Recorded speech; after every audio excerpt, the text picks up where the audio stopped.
Chris Evans and Ryan Gosling team up with the Russo brothers for the new big budget Netflix movie, The Gray Man. So let's see if it's worth your time. Hey everybody, my name is Justin here. I try to watch everything that hits theaters and on streaming services like Netflix. If you guys are like me, make sure to hit the subscribe button down below for more up and coming content. When the CIA's most skilled operative, whose true identity is known to none, accidentally uncovers dark agency secrets, a psychopathic former colleague puts a bounty on his head, setting off a global manhunt by international assassins. I was really looking forward to The Gray Man. I love Ryan Gosling. I love Chris Evans. The Russo brothers did great things in the MCU, but the big budget Netflix movies just aren't doing it for me. I didn't really care much for Red Notice. The Adam Project was okay, and this was a $200 million film. It's supposed to be flashy, action-packed, big movie. And it is. But is it any good? It's alright. Nothing special. I think it'll be a film that I will truly forget about by the end of the year. It's really hard to tell what style of action the Russo brothers are trying to accomplish within this film. There are some big action scenes. It feels like a summer blockbuster, but there are so many different styles that they want it to be very flashy, and it takes away from what could be a decent action scene. In the beginning, we have one with a lot of fireworks and a lot of bright colors. That's really hard to tell who is who. Like, they just don't want us to see if it's a stunt double or not. And then you have an action scene that's in the dark, and then you have an action scene that's in the middle of the day. You have some action scenes that are really well edited and some that are very choppy. It's just all over the place. It's hard to tell what style the Russo brothers are going for within this film.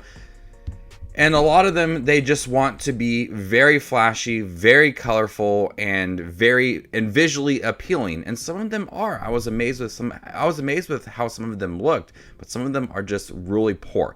And it's just kind of up and down with some of these action scenes. And there's a lot of them within this film. It's over 2 hours long, so we're going to get a lot of action scenes within here. And just some are really entertaining and thrilling, and some are just really boring. And so the Russo brothers, their style doesn't really come out. It's like they're borrowing different styles of action scenes. They're trying to make it flashy. They're trying to distract you from Chris Evans and Ryan Gosling within the film by the visuals within these action scenes. But Ryan Gosling and Chris Evans do a great job with those action scenes, and they're very charismatic within this movie. Chris Evans is outgoing, he's funny in here, he's very confident. Ryan Gosling is the more quiet character, but he is on the run. Chris Evans is the one that's putting this bounty on him. I honestly thought that there would be more interactions between the two. It's a lot of Chris Evans telling other people what to do when it comes to hunting down Ryan Gosling. But when we get them together, their banter back and forth works. Chris Evans is quick, he's throwing out these insults. He even calls Ryan Gosling a Ken doll, which is nice because he will be playing Ken next year in Greta Gerwig's Barbie film.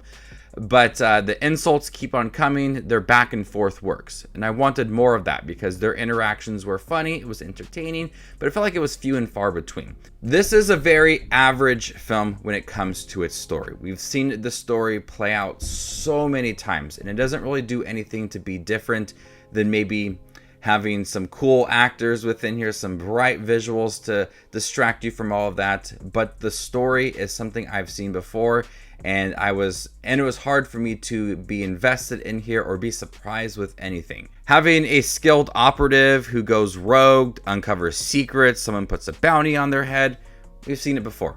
We've seen it in many action films, and the film doesn't try to stray away from that. It's going all in with the cliches, it's going all in with its story, and it just feels very average.